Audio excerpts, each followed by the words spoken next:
Melancólico tende a achar que as pessoas estão afastadas dela. Sim, sempre. Melancólico tem o complexo de inferioridade, então ele sempre se compara com as pessoas, se colocando para baixo. Sempre aquela sensação de que eu estou incomodando, que as pessoas não gostam de mim, elas só me toleram, que ninguém me entende, ninguém quer que eu vá junto, ninguém faz questão da minha presença, eu sou só um peso inútil no mundo. Se eu não estivesse aqui, ninguém sentiria minha falta. Esses pensamentos aí não são uma coisa exclusivamente sua.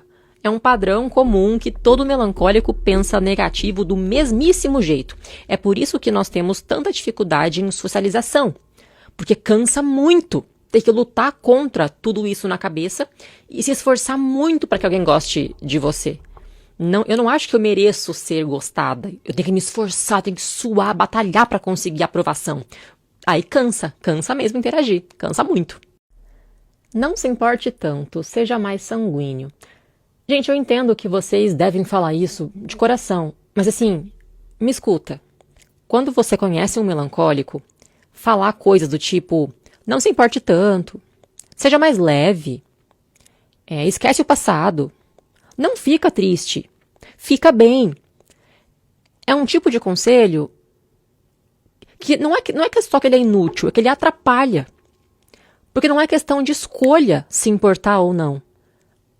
A gente sempre vai se importar com tudo ao nosso redor. Não é isso que está no seu poder de escolha. Então não fale essas coisas assim, não se importe tanto. Não dá para escolher não se importar. Vai se importar sim, pronto. Aí você fala isso e só deixa a pessoa mais frustrada, mais culpada. E ela fica pior.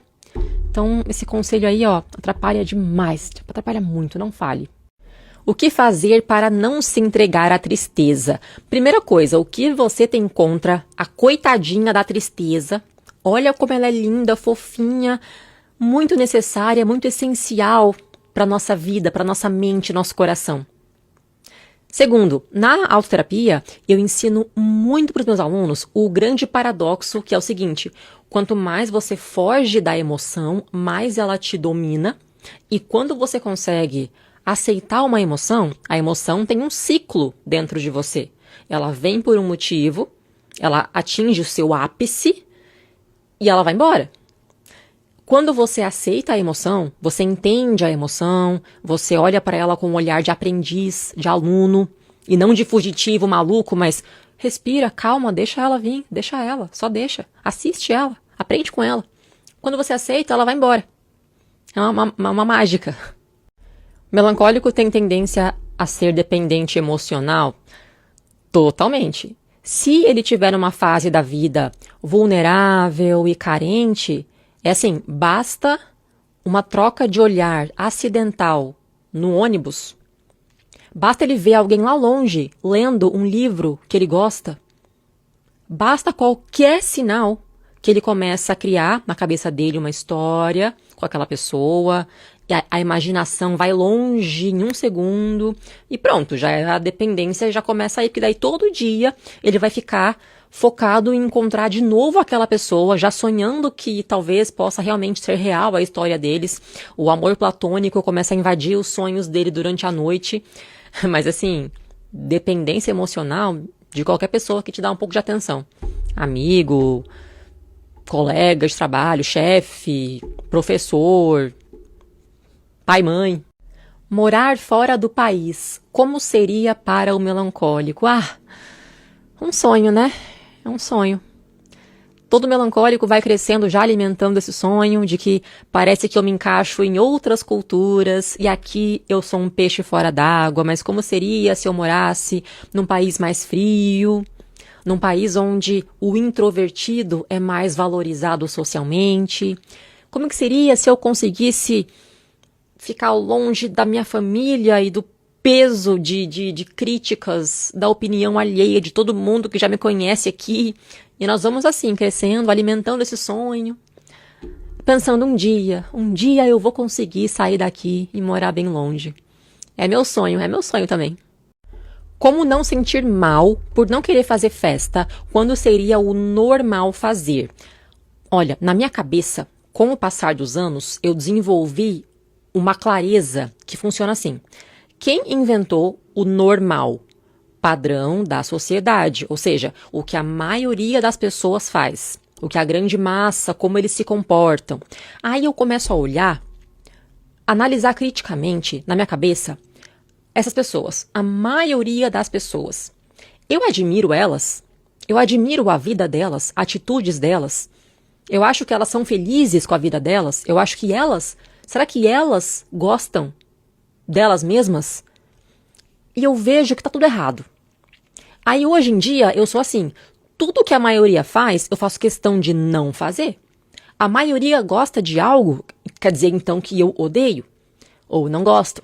A maioria odeia alguém? Poxa, não consigo me expressar porque eu travo o que fazer. Bom, a maior dificuldade dos melancólicos é socialização. E a segunda maior dificuldade é externalizar aquilo que você pensa ou sente. Porque a mente melancólica é muito criativa, fantasiosa, muito exagerada, muito profunda, intensa, sensível. Então, para você conseguir tirar o que está aqui dentro, aquele caos, aquele labirinto maluco que está aqui dentro, e colocar para fora e traduzir em palavras, é muito difícil. É por isso que os melancólicos, inclusive, são muito fascinados por línguas estrangeiras. Porque parece que a nossa língua materna não é suficiente, então eu vou buscando outras formas de tentar externalizar. Mas, resumindo, é uma habilidade como qualquer outra, não é mágica. Não é por mágica que você vai conseguir. Exige o quê? Treino, prática, uma construção. Vai praticar, se esforçar, até ficar melhor. Tem como parar de remoer tanto o passado? Tô tentando, mas não consigo. Bom, o único motivo de os pensamentos intrusivos ficarem invadindo a sua cabeça é porque você está tentando fugir deles. Quanto mais você faz força para fugir, mais eles ficam presos, travados dentro de você e aumentando de tamanho e de força. É aquilo que eu sempre falo. Quem vive tentando esquecer o passado, ignorar o passado, é burrice. Burrice. Você está desperdiçando aulas que a vida te dá e é aquela coisa, quando você não aprende a lição, a vida tem que mandar a mesma prova com outra embalagem e cada vez mais grave, cada vez mais óbvio, até você dar atenção. Então, ao invés de cometer a burrice de fugir do passado, não. Seja inteligente e busque aprender com o passado. Tem que estudar o seu passado, sabe? Escrever tudo, investigar tudo, quanto mais detalhe, melhor, até aprender tudo necessário. Livros para ler, gosto de romance e ficção. Bom, 2 autores altamente melancólicos, Dostoiévski e Bukowski. Todos os livros, todas as obras, pode colecionar aí. E aí tem aqueles 2 clássicos que tem o protagonista melancólico homem, né, que é o Morro dos Ventos Uivantes e o Orgulho e Preconceito. Esses são boas recomendações para melancólicos. Podem deixar mais aí. Porque o amor devoto do melancólico assusta. Fui rejeitado por isso recentemente. Bom, sinto muito pela sua rejeição, mas é aquela coisa que eu sempre falo. O melancólico é um ser muito diferente do padrão da sociedade. Especialmente no Brasil, terra de calor, país tropical, de extrovertidos. Nós aqui somos realmente excluídos, rejeitados pela sociedade. E aí, o que acontece? Você vai demorar muito mais para conseguir encontrar uma pessoa que se encaixe com você, que te entenda, que te aprecie justamente pelas suas peculiaridades melancólicas. Então, a maioria das pessoas, de fato, vai se assustar com o seu jeito, vai te chamar de carente, de emocionado, vai se assustar com o seu amor intenso demais, romântico demais, exagerado demais. A maioria vai assustar. Mas aí, o que isso significa? Que essa pessoa é a errada para você, vai encontrar alguém certo. Vai demorar, mas vai.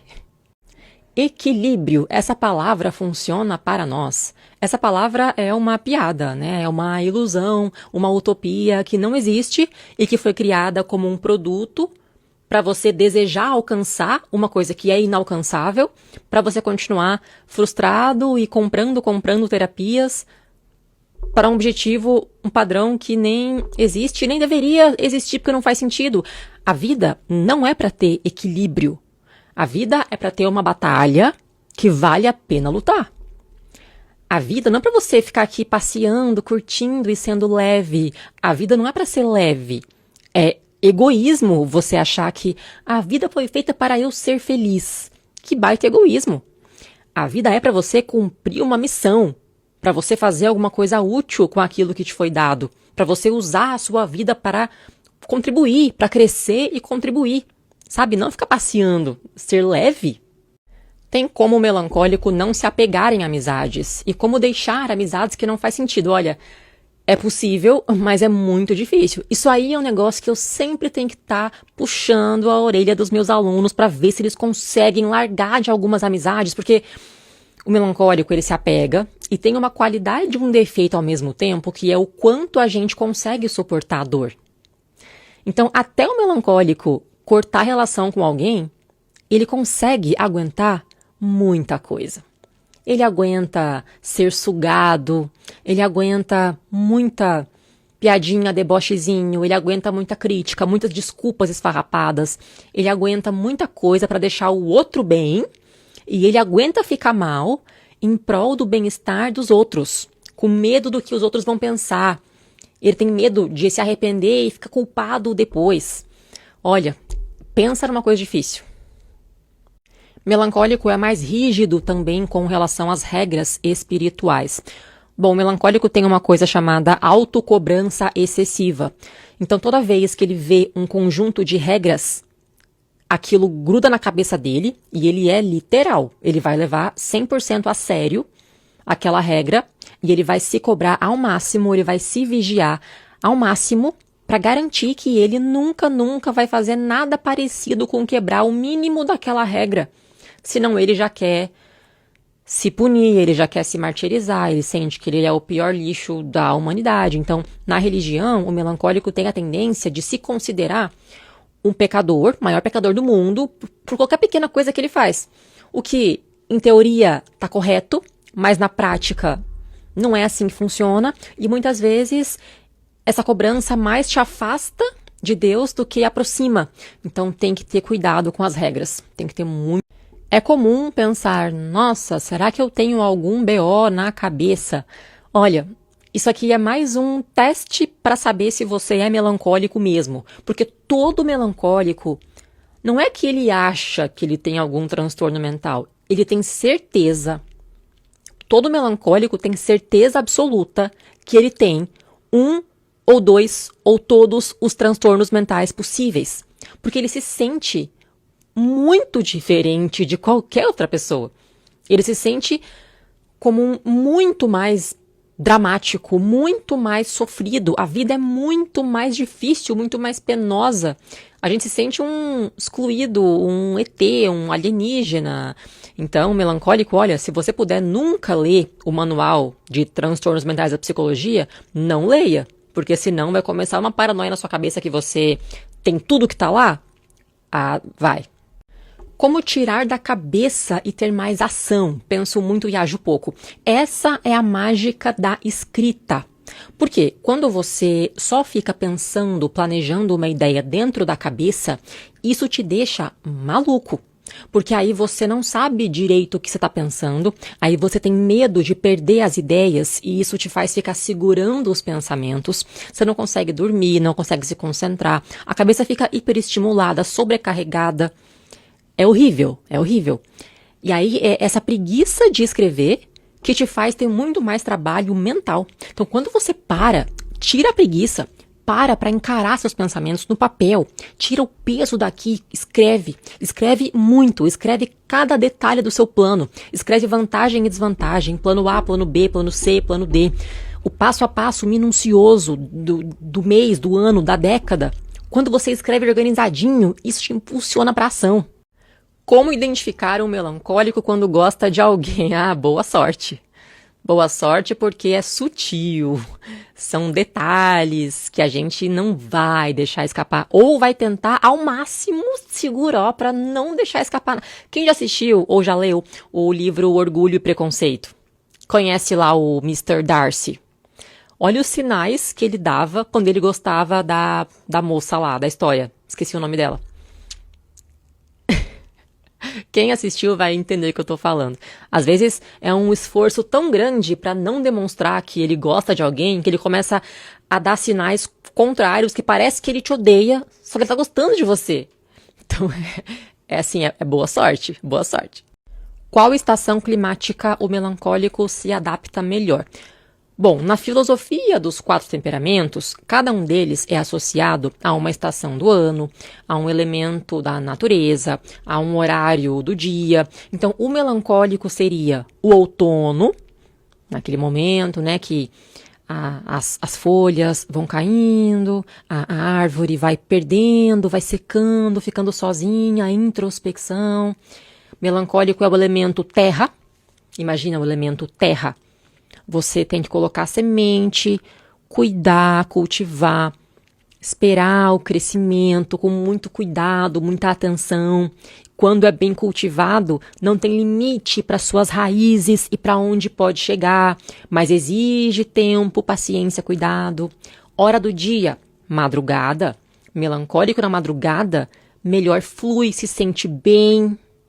Se a sua mente estiver em um turbilhão, escreva. Escreva tudo, o alívio será imediato. Concordo, assino embaixo. Olha, o primeiro passo da autoterapia, lá dentro da escola, é a escrita, justamente. Então, você vai comprar o seu caderno com senha, caderno com senha, ficar trancadinho, segura os seus sentimentos, e você começa praticando escrita. Claro que, na autoterapia, trabalhamos todas as habilidades mentais. Então, vai ter escrita, vai ter leitura, vai ter oratória, vai ter respiração, vai ter meditação, vai ter de tudo. Mas a escrita, realmente, é a base, é o começo. Quer começar a aprender a se regular emocionalmente, se conhecer? Escreve. Um dia estou ótima, confiante, e no outro, no fundo do poço, me sentindo um lixo. É normal? Olha, essa montanha russa de emoções, que você vai de um extremo para o outro, às vezes no mesmo dia, eu acordo me sentindo uma super heroína motivada a conquistar o mundo, fazer tudo o que for possível para conquistar meus objetivos. E aí, poxa, quando chega a tarde ali, eu já quero desistir de tudo, tô cansada, não quero mais nada, nunca vou conseguir. Isso é o primeiro sinal, o sinal mais claro da imaturidade. Na imaturidade, você não tem nenhuma clareza da realidade. Você vai sendo jogado de um extremo para o outro. Tudo que você pensa é extremo. Ou é tudo ou nada. É sempre ou nunca. Imaturidade necessita urgentemente começar um processo de autoconhecimento. Como responder a comentários deselegantes, por exemplo, você tá gorda? Olha, você acha na sua cabeça que seria melhor responder e brigar e entrar num conflito? Ou falar alguma coisa para sair por cima. Mas assim, você melancólico é sensível. Você não se beneficia nada de conflito. Por quê? Você vai confrontar a pessoa. Você, sensível, fica dias e dias, semanas, com aquilo na cabeça e pensando arrependido, culpado, impactado pelo estresse daquele conflito. A outra pessoa nem liga. Só você se machuca e ela não. Ela não tá nem aí. Não vale a pena. Agora, usa isso aí como um sinal que diz muito mais sobre essa pessoa do que sobre você. Então, assim, vale a pena você manter relacionamento com alguém ter acesso a você, que não cuida nas palavras com você? Será que vale a pena? Será? Qual seria a rotina agradável para melancólicos? Vou deixar aqui uma importantíssima reflexão. Rotina agradável não te leva para a felicidade. Por quê?